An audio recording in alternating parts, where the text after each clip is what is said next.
Hello.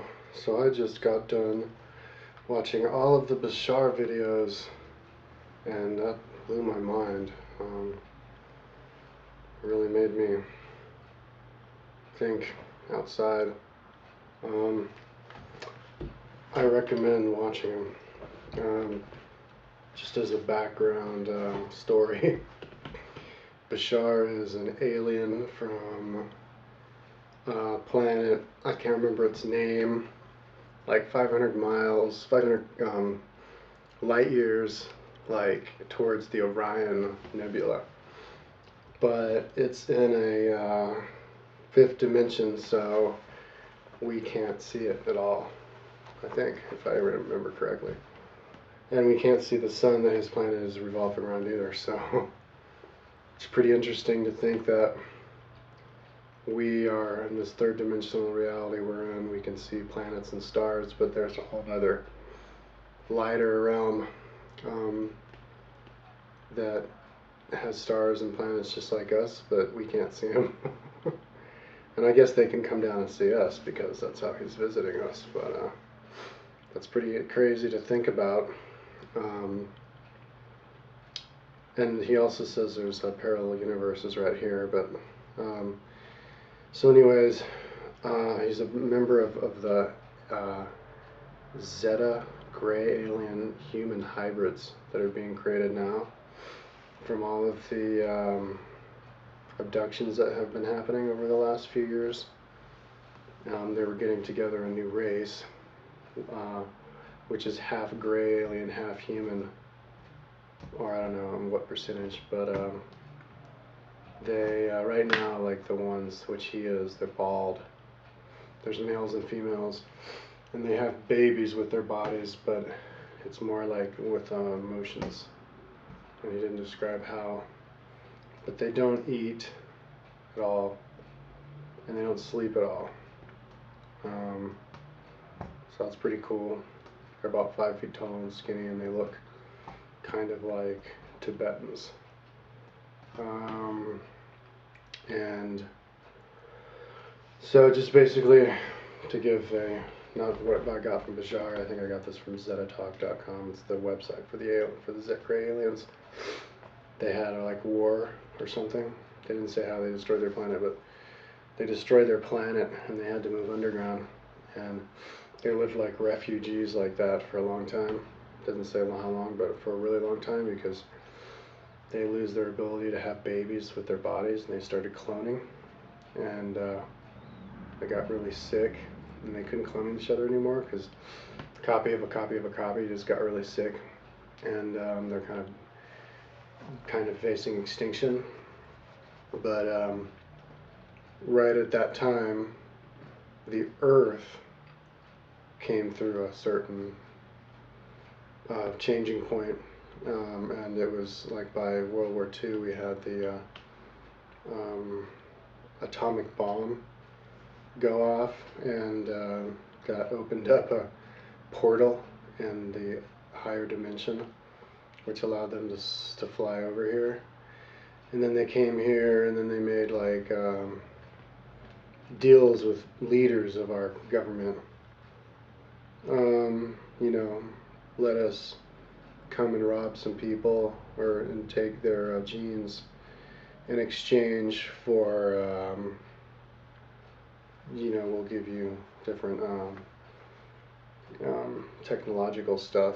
This guy named Corso, Lieutenant Corso, talks about that from the Roswell crash.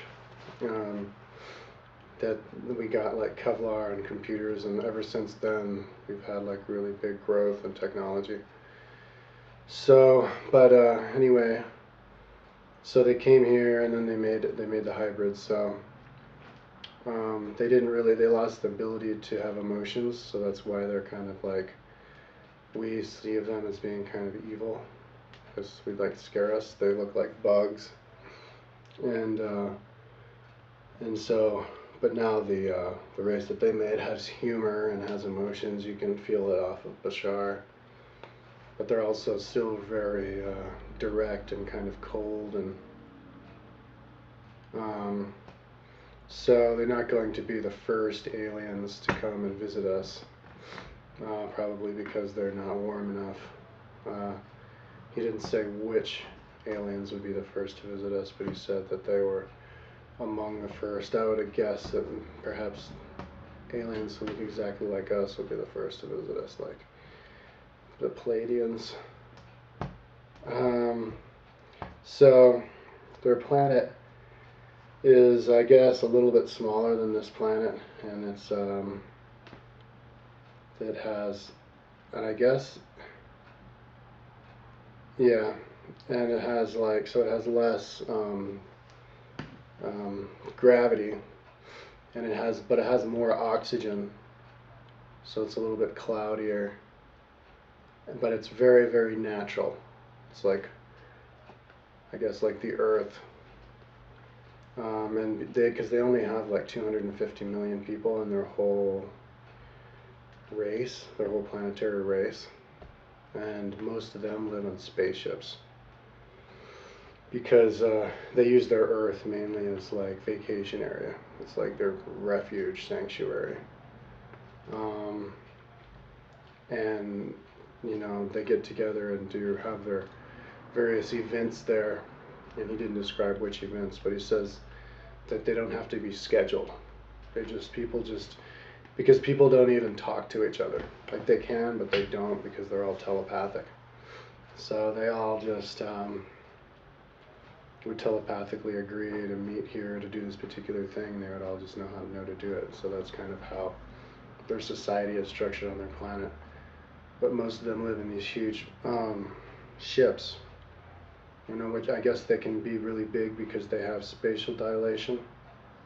And he explained it, but wasn't really listening to the science behind it. But like when you see a ship that's 60 feet long, and then you get inside of it, and then it's all of a sudden it's 900 feet long, which makes sense for them to have cities up in the sky, because they're cities that they can use to travel around and meet other planetary life forms.